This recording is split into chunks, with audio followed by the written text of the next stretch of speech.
Earth, our home planet, the only place in the universe known to support life. Yet could life forms from outer space already have paid us a visit? Could they even be abducting members of the human race? It may seem like science fiction, but has planet Earth already had a close encounter?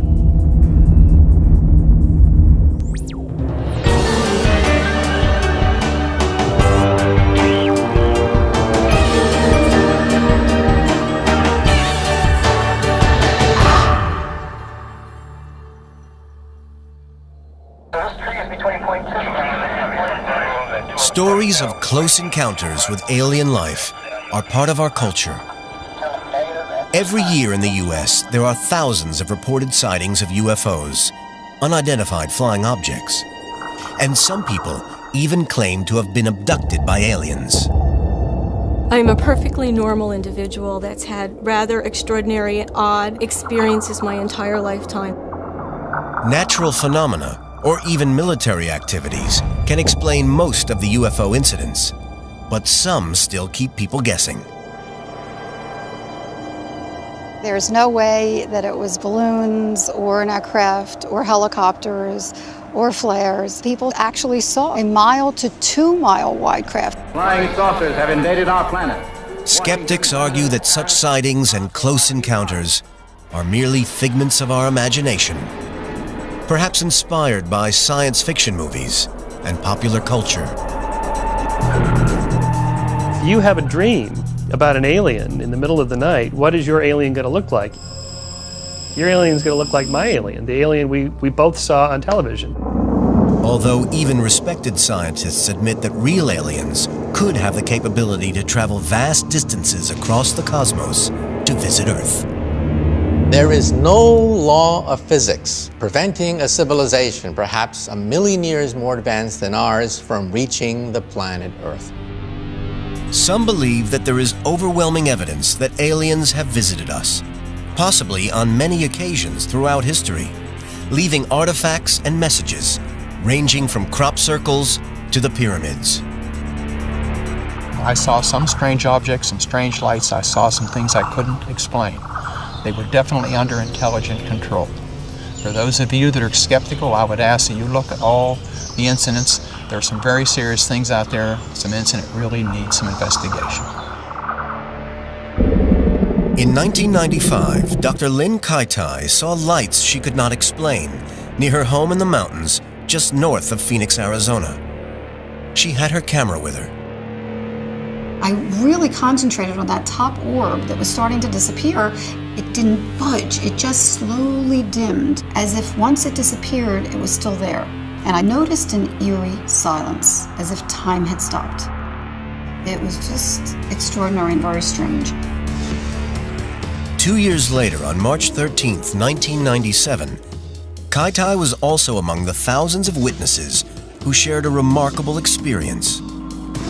Thousands of people statewide were looking up purposely to the sky on a clear, beautiful night to catch a glimpse of the Hale-Bopp comet when this 1 to 2 mile wide triangle craft traversed the entire state. I mean, it really went through the most populated corridor of Arizona, totally silent.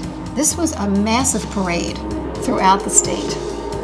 Some people find it hard to dismiss the Phoenix Lights case because there were so many eyewitnesses. After a brief investigation, the military revealed that the lights were created by flares released from a squadron of aircraft flying in a V formation. Despite this explanation, some people maintain that the lights were otherworldly. Pyrotechnic expert Paul Mann has worked with flares for over 23 years. He believes that staging this event would be incredibly challenging. I think you would find it very difficult to mistake a flare for what people would regard as a UFO. Although he won't be launching the flares from a fighter jet, Paul believes that he can explain the difference between flares and the Phoenix Lights. Here are our flares, which will go to about 300 feet high, give you a constant burn, but you'll see there's a slight flicker in it. Anybody will be able to spot that's a flare rather than a craft. So we've got a shimmering red light there, lots of smoke, you can see the smoke trail. The pinpoint of light will give it away as a flare and it falls to the ground. It doesn't hover for hours. So for anybody who saw the Phoenix lights, if it was a pyrotechnic that could last for so long, that was quite an achievement, and to get it to hold in the sky was something else altogether. I know what I saw, and thousands of other people know what they saw, and it definitely was not flares. The characteristics are quite different from these orbs. There's no smoke trails, these are balls, these are orbs and are in rock-solid formations. The data speaks for itself.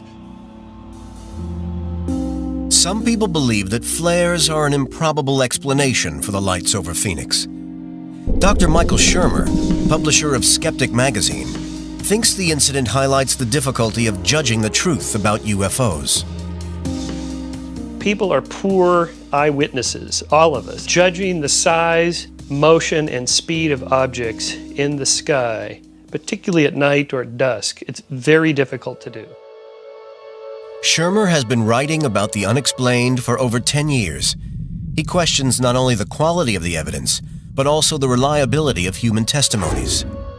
When somebody says, oh, it was 200 meters wide in the sky, how do you know? Was it next to something that you knew the size of already and then you can judge it's twice as big as that? No, people just make wild-ass guesses. These wild guesses include mistaking military aircraft, weather balloons, flares, and even the planet Venus as alien craft. Yet such sightings lead many people to believe in the existence of UFOs, despite logical explanations from scientists and the US government. Ironically, official denials of UFO landings may actually encourage a popular belief in their existence because of a fascination with conspiracy theories and a fear of government cover-ups, particularly in the infamous case of Roswell. Roswell. This is the mecca of ufology. Initially, the story given that it was a weather balloon was a lie. It was a lie because it was a national security secret. It was a national security secret until 1995, when the government said that Roswell wasn't actually a high-altitude weather balloon, but a high-altitude surveillance balloon to monitor Soviet nuclear tests. This revelation only serves to convince the UFO community that the government are still covering up whatever did happen at Roswell. So the ufology people said, aha, you see, we've been saying that they lie. We go, yeah, right, but they're saying what it actually is. Yeah, but that's a lie. No, that makes perfect sense for a Cold War atmosphere in 1947. The mystery surrounding Roswell has been fueled by misinformation and the shifting official explanation that keeps the story alive. Yet sometimes, even the military themselves spot the unusual. In 1980, personnel at an Air Force base on the east coast of England saw a strange light in a nearby forest. Deputy Base Commander Colonel Charles Halt was on duty when he received a strange message from one of his staff. When the on-duty police lieutenant came in and insisted on seeing myself and the base commander and talking to us privately, he was white as a sheet.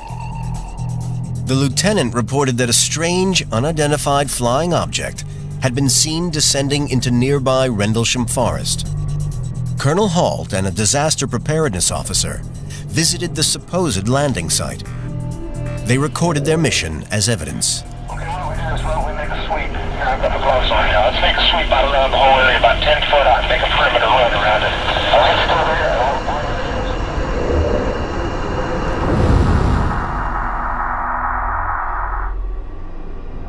All the birds got quiet, all the animals in the forest were just silent.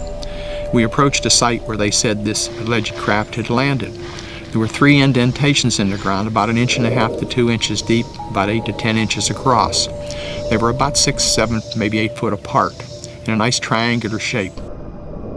Being cautious, Colonel Halt and his disaster preparedness officer took radiation readings with their Geiger counter. The levels were 4 times higher than normal. We get a high radioactive read about 2 to 3, maybe 4. Then, something moved in the trees. A bright red light with a black center that was moving through the trees. There's no doubt about it. There's some type of strange flashing red light ahead. It appeared to be shedding something like molten metal, almost like steel coming out of a crucible. As we stood there in awe watching it, it silently exploded and broke into multiple white objects that just disappeared. Many journalists and researchers claim that what Colonel Halt and others actually saw while in Rendlesham Forest was in fact the lighthouse at nearby Orford Ness. But Colonel Halt remains convinced that what he saw wasn't of this world. I know what we saw, but I don't know what it was. My own personal suspicions are that there may have been a craft that was damaged, injured, or it may have been a reconnaissance vehicle of some type taking a look at all the activity in the area. In January 1981, Colonel Halt contacted the British Ministry of Defense, but never received an official response. He is convinced that his close encounter was genuine, and that governments cover up this and other UFO cases. Dr. Michael Shermer is not so sure. The problem with government cover-ups like that is people can't keep their mouth shut. If aliens were really here and the government was covering up, surely some lower echelon person would say, I've got the story of a lifetime. Even if governments were trying to cover up UFO incidents, people haven't stopped questioning the official explanations.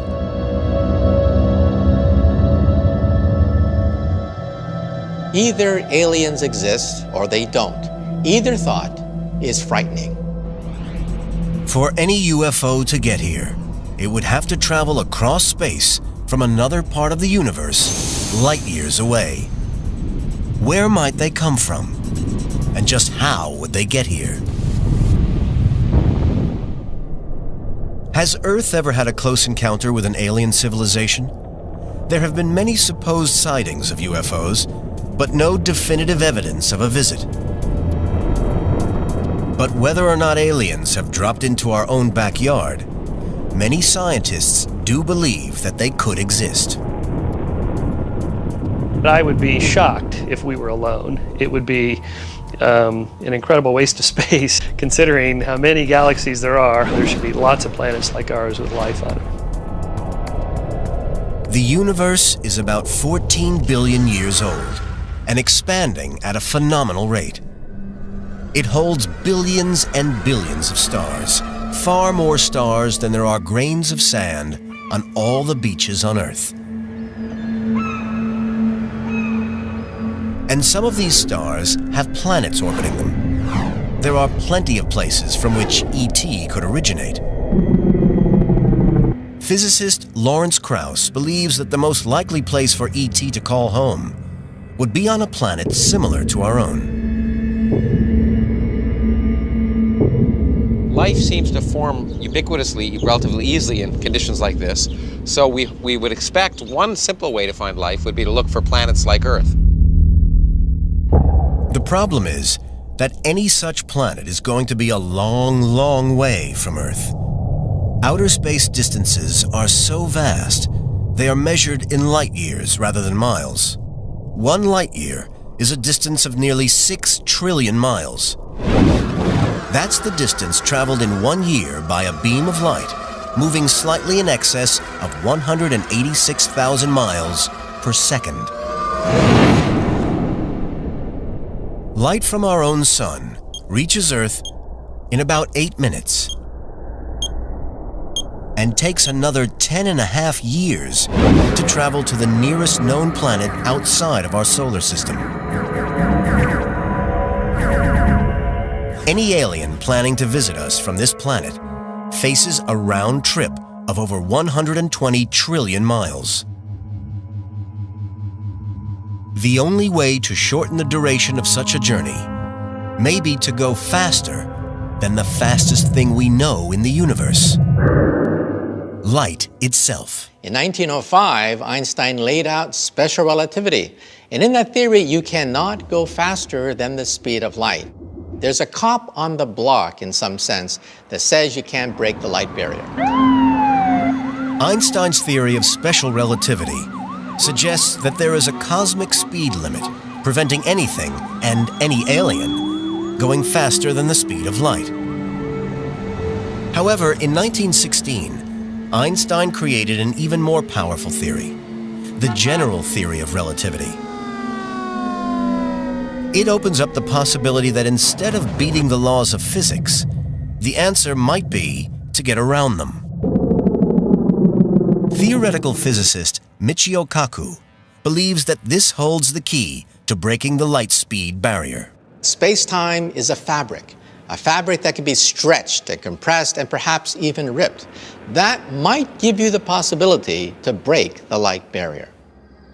Einstein's theory proposes that matter causes space-time to curve. Imagine a heavy ball on a rubber sheet. The ball's presence causes the sheet to distort into a hollow. If a smaller ball is then dropped onto the sheet, it will spiral toward the heavier ball. Einstein theorized that space, like the rubber sheet, is warped as objects travel through it. And if space can be warped, then there may be a novel way to travel from one side of the galaxy to the other. If you have a sheet of paper, a straight line is the shortest distance between 2 points. However, there's a loophole. If you are to fold the sheet of paper, then you realize the shortest distance between 2 points is actually a wormhole. Some scientists suggest that wormholes are space-time tubes which act as shortcuts connecting distant regions of space. Theoretically, an alien using wormholes could travel between 2 parts of our galaxy faster than a beam of light could travel through normal space and time. It's a shortcut first described more than 150 years ago by a mathematician in Oxford, England. That man was the author known as Lewis Carroll. Alice's Looking Glass connects the countryside of Oxford to a fantastic world called Wonderland. And if you were to put your hand through the looking glass, your hand would leave Oxford and go to the other side of forever. That is a wormhole, what we physicists call a multiply connected space. Wormholes may be the ideal transportation network, but manipulating the laws of physics could bring catastrophic consequences. You don't know how stable they are. It may be quite radioactive. There may be quantum corrections and radiation as you enter the wormhole, or perhaps it will close up even before you can enter. It may be possible to artificially create a wormhole, but it would take enormous energy and advances in technology way beyond our imagination to rip through the fabric of space and time. But maybe there's an alien civilization so advanced that they can build these supergalactic highways with ease. Intelligent aliens may also have found another trick to navigate around the universe. Perhaps they can actually move space itself. As far as we know, space can do whatever the heck it wants. It can expand in response to the presence of matter and energy. If we could somehow harness that, then in principle you might be able to develop something you might call a warp drive. The alien craft would collapse the space in front of it and simultaneously expand the space behind it. In that way, the ship would transfer from one part of the galaxy to another without actually moving an inch. It may sound like the stuff of science fiction, but for some advanced aliens, it could be science fact. I can show you with this balloon. I have a little replica I've drawn of the USS Enterprise from Star Trek. And just so you know the local surroundings, I have the sun here, I have the moon, Saturn.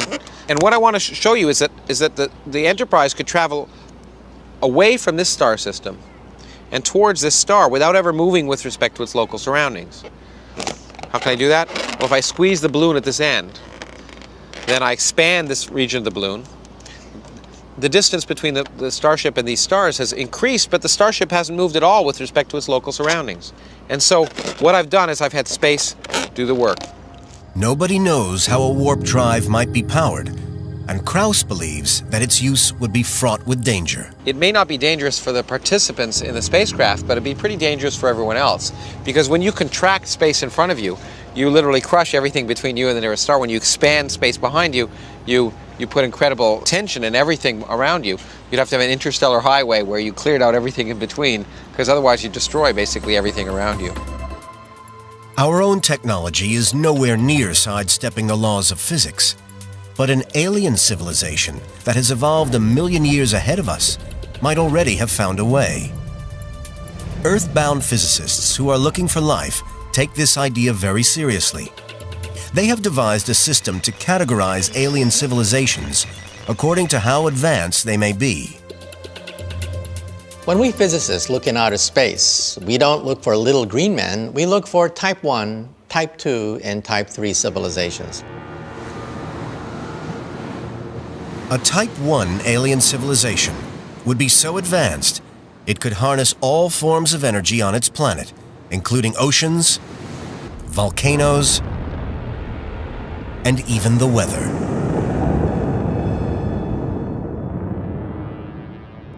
They would soon exhaust the power of a planet and use the energy of their local star.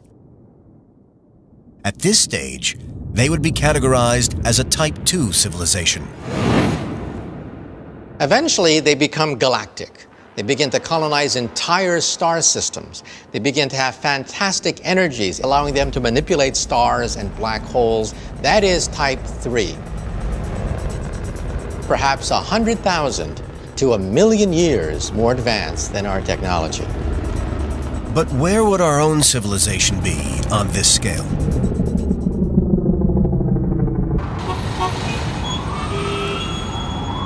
We don't even rate on this scale. We get our energy from dead plants, oil and coal. That's how primitive we are. Our official rating is Type 0. We cannot travel across the vastness of interstellar space.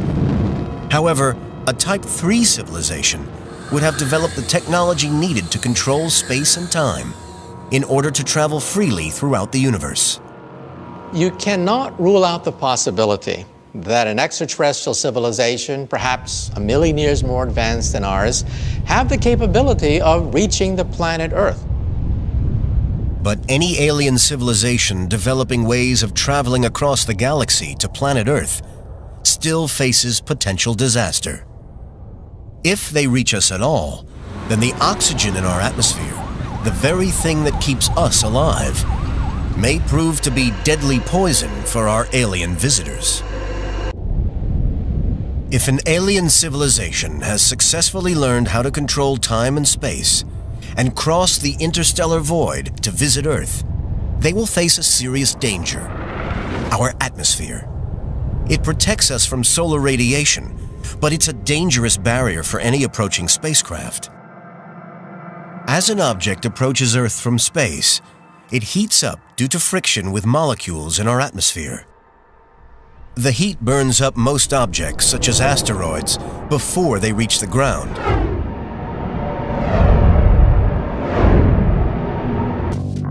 NASA spacecraft use this friction to slow down as they re-enter the atmosphere. Heat-resistant tiles protect them from the intense heat. Without them, the ship would burn up. But some physicists believe that a technologically advanced civilization would solve the problem long before they reach our atmosphere. I would suspect that any intelligent creature with an advanced form of space travel would simply slow down even before it reaches the planet Earth.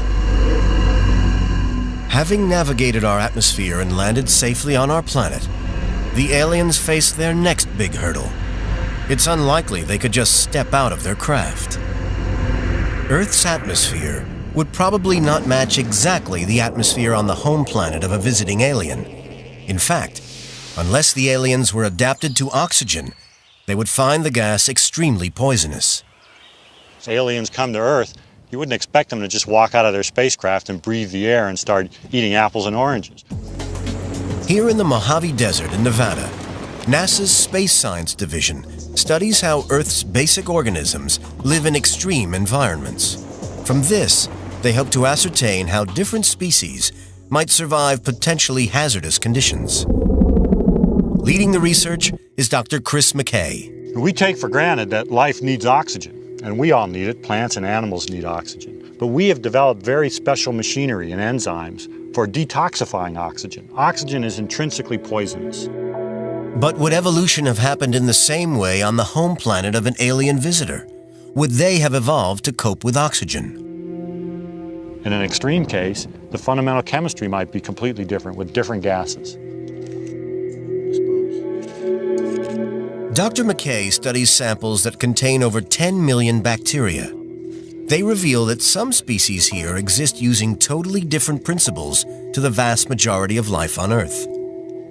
If we look at the bacteria, we get a glimpse of how strange chemistry really can be, how these organisms can be really so alien. The strength of our sun poses another problem for visiting aliens. The energy from its rays supports life on Earth, but it can be dangerous. Too much sun can blind humans, burn us, or even cause cancer. For a creature from another planet, our sun's rays could be deadly. You can imagine life forms from another world coming here and finding the UV light here to be stunningly bright and require extensive sun shields and sunglasses and other ways to protect themselves. And then there is Earth's invisible hazard for aliens: gravity. A visitor from another planet might find Earth's gravity a challenge. Humans have grown up with it in bodies designed for 1G. If we subject our own bodies to extreme gravity, the consequences can be disastrous. Fighter pilots making extreme turns can experience forces as high as 9 Gs. That means that a 160-pound pilot feels like he weighs over 1,500 pounds. Anything above 9 Gs, the pressure becomes too great, and the pilot will black out. Aliens from a planet with less gravity would probably experience a similar effect. Say the Martians came to Earth. Well, on Mars, the gravity's a third. On Earth, the gravity would be higher for them. So even if they were fit by Martian standards, they might find this high gravity a drag, but it's not hard to postulate them to have the technology to allow them to operate in higher gravity. A far less predictable danger facing a visiting alien is germs. Just as in H.G. Wells's War of the Worlds, simple bacteria might be deadly to visiting aliens. The bacteria on one planet could have serious consequences for organisms on another planet. When the Martians come, they invade Earth.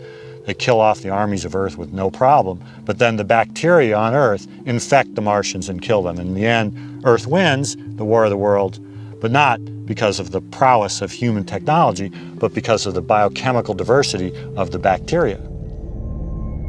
History has shown that there is good reason for visitors from another world to be cautious, and for us to be cautious about them. When the Spanish invaded the Americas, they brought a far deadlier weapon than their guns and swords. They brought smallpox, the flu, and other illnesses. When those barriers were reduced and life spread between the New World and the Old World, there was a lot of death and destruction as a result of that.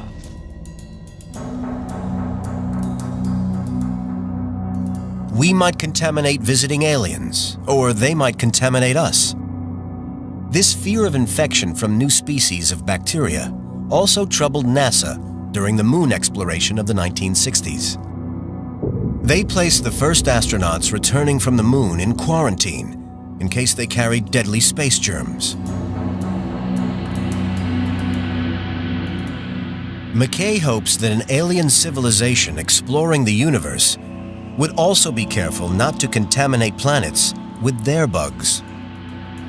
One would imagine that an alien civilization with the technology to move between worlds would have the sense to realize the same problem and have strict biological barriers and controls. They wouldn't just land and go out for a picnic and spread out their stuff on another world.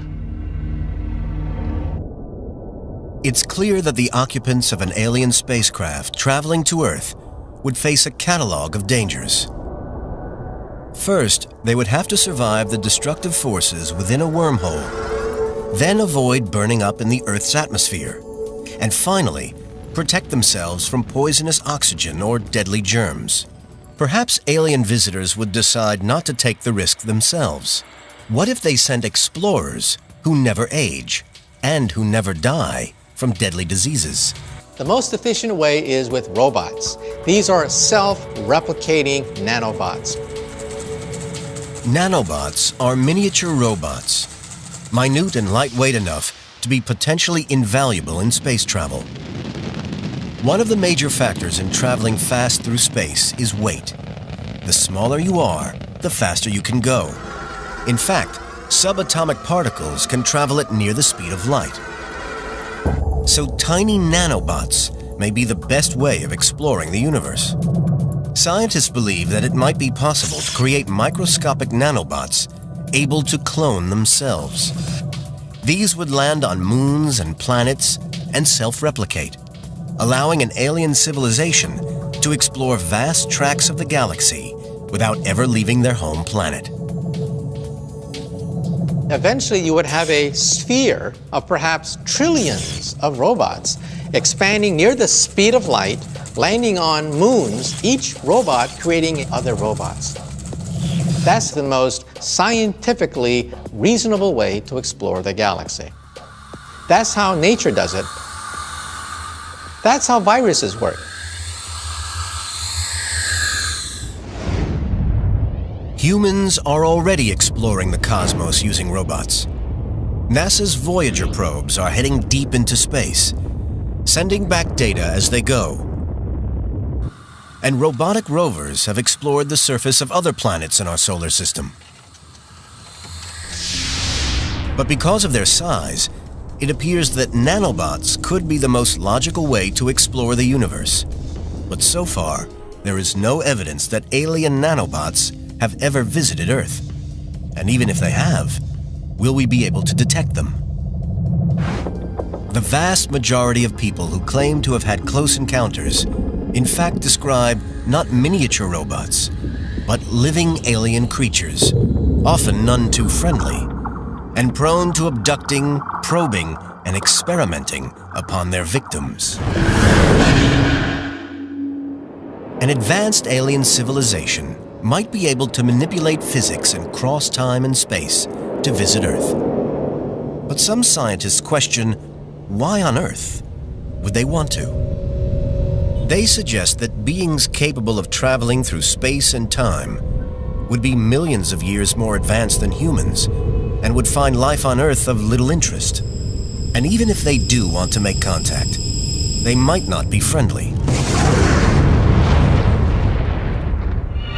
Based upon the human race's own history of confrontation, Michael Shermer, publisher of Skeptic magazine, has his own theory.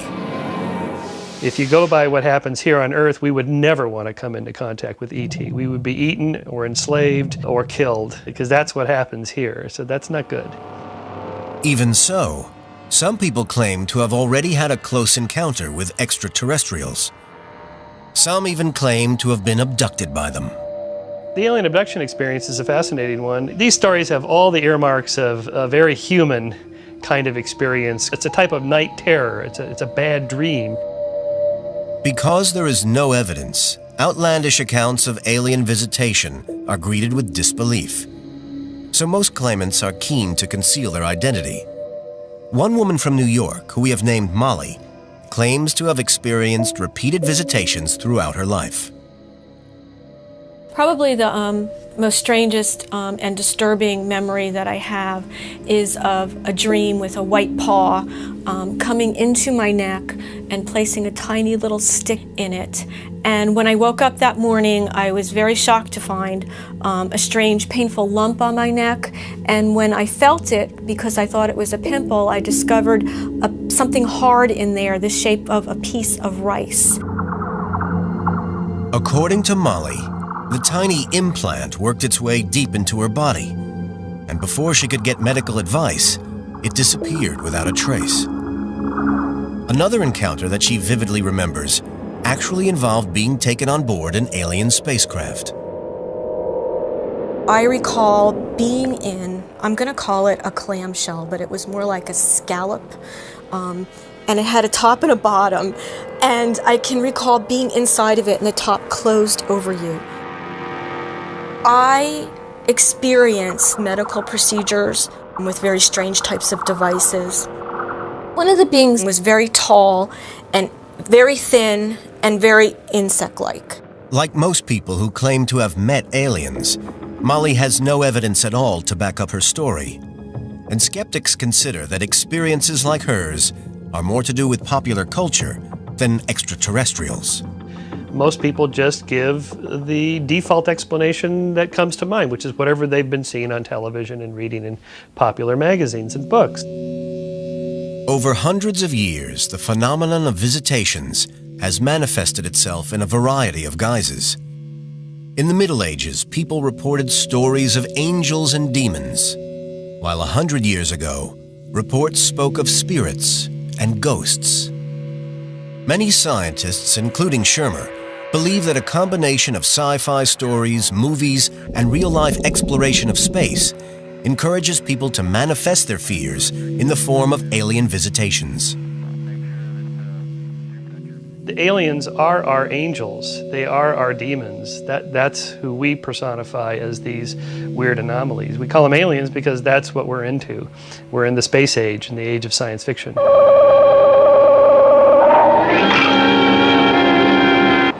However, that does not completely explain what causes people to believe they have experienced a visitation. Dr. Michael Persinger from Laurentian University in Canada believes he has discovered a link between the alien visitation sensation and electromagnetic fields. He suggests that fluctuations in electromagnetic activity could stimulate a reaction in the brains of certain individuals and account for most alien visitation experiences.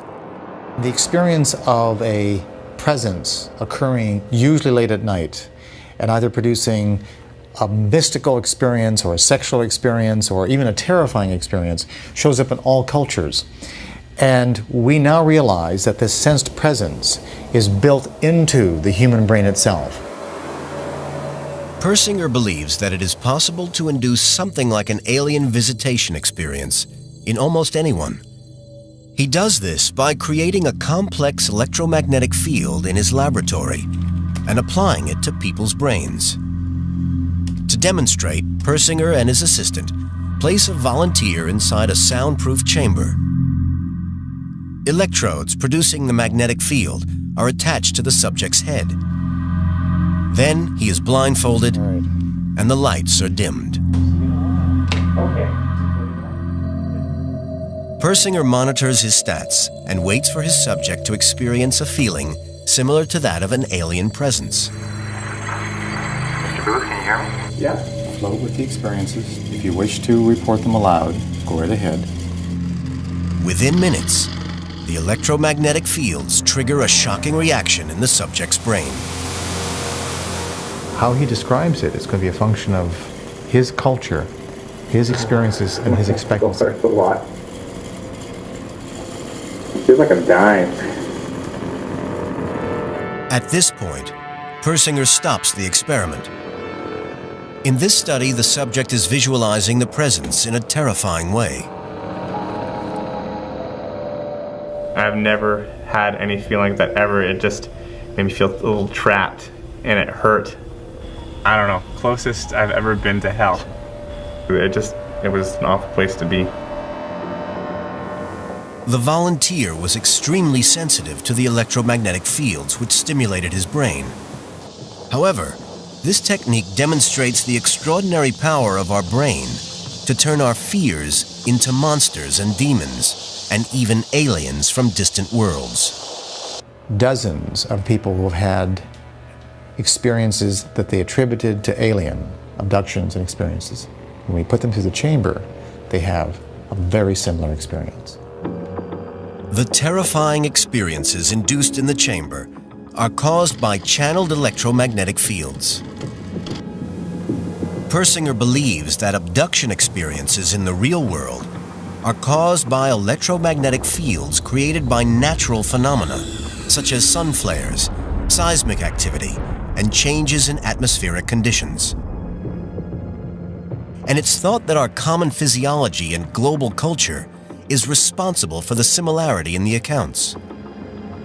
Inevitably, we're all going to have similar experiences because our brains are wired that way.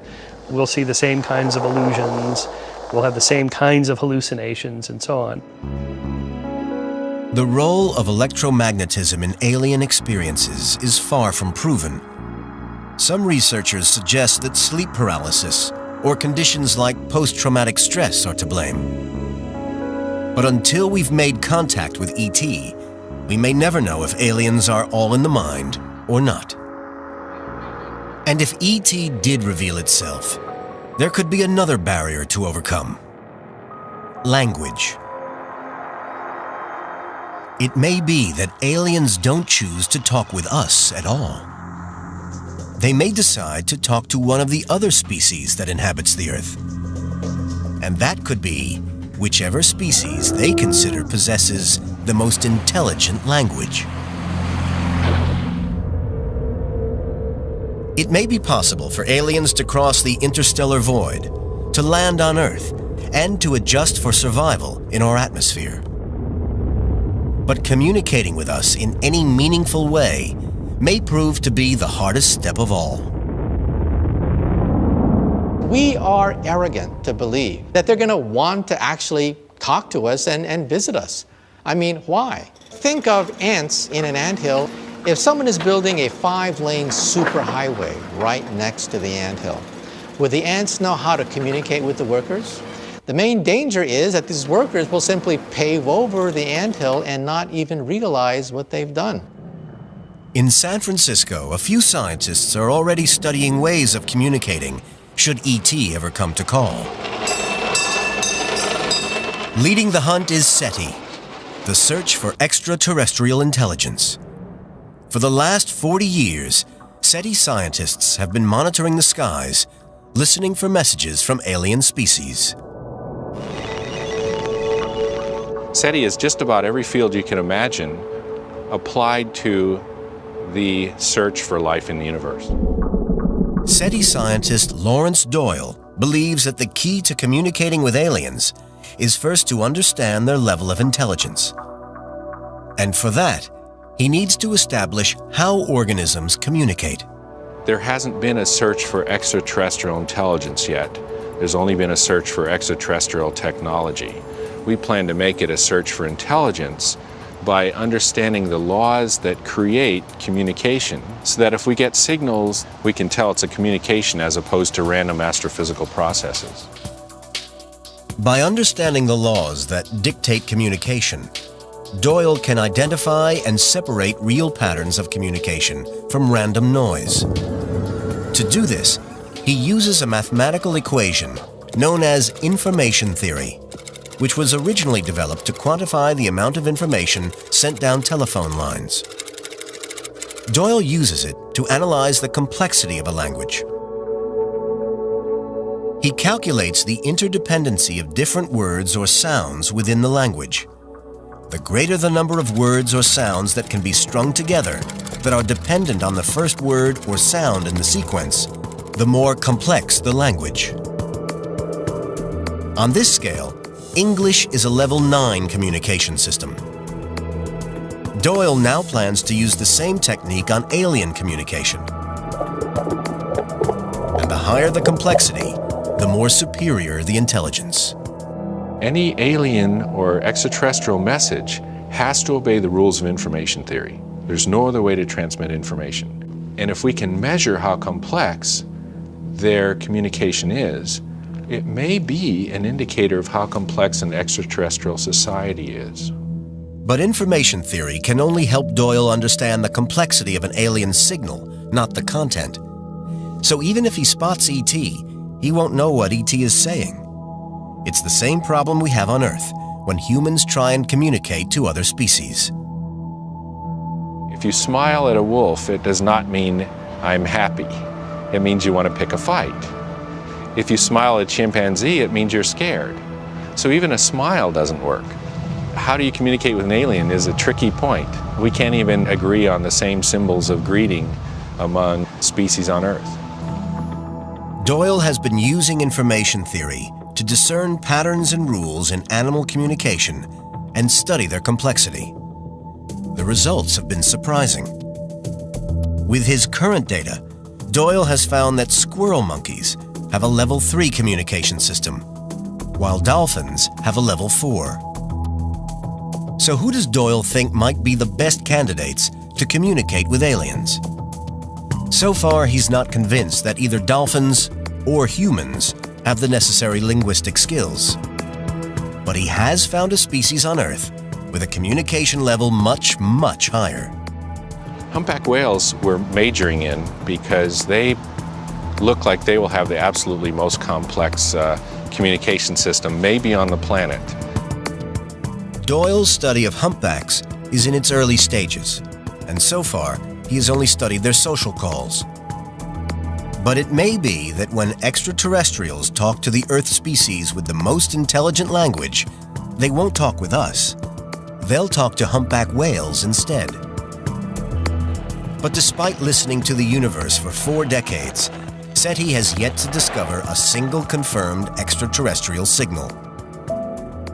To actually find real aliens, we may need to look in a different place, a place closer to home. Perhaps we should take a closer look at ourselves.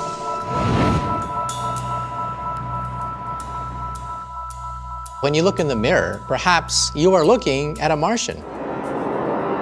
It's always amusing to me when I hear people talking about UFOs and aliens, but for me it's the bacteria. There could be bacteria here that are really alien. Life on Earth could have come from Mars, and we could all be aliens here. McKay and other scientists believe there's a chance that billions of years ago, alien bacteria were blasted from the surface of another planet and carried away in a meteorite. The meteorite might have eventually crash-landed on Earth, spilling out the bacteria, allowing it to grow and flourish. It's a process called panspermia. If panspermia is true, you and I are aliens in the sense that our life did not develop on the planet that we're living now. Professor Jay Milosh of the University of Arizona has studied meteorites that have landed on Earth to see if they could have transported life from other worlds. This meteorite is a piece of Martian basalt. Where it came from was a large meteorite impact on the surface of Mars. It's almost an ideal delivery mechanism. It's ideal because the rock protects the bacteria from radiation and extreme temperatures in space.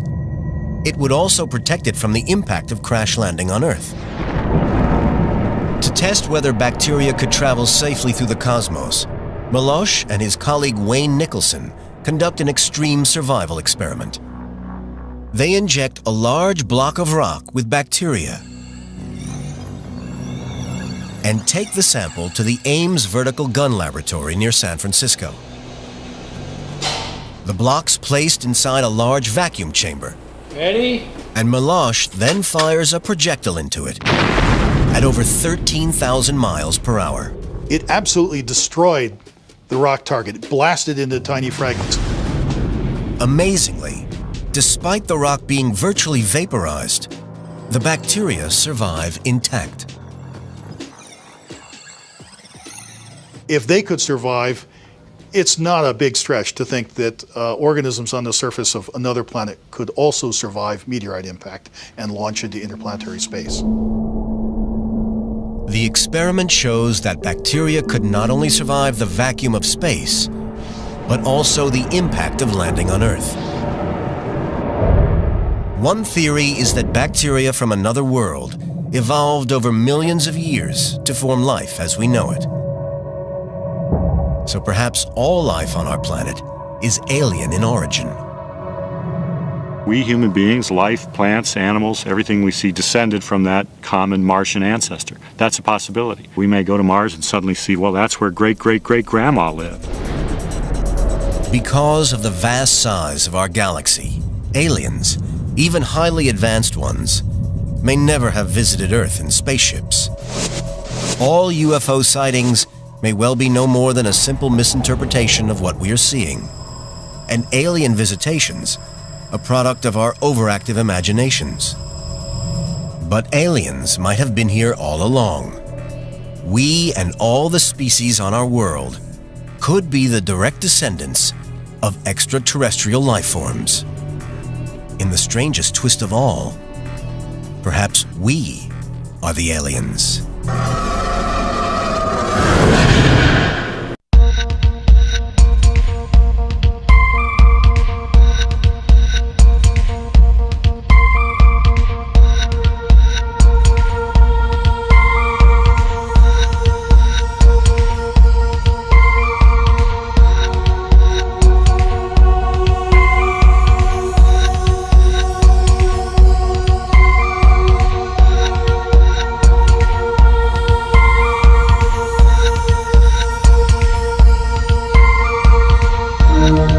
Bye.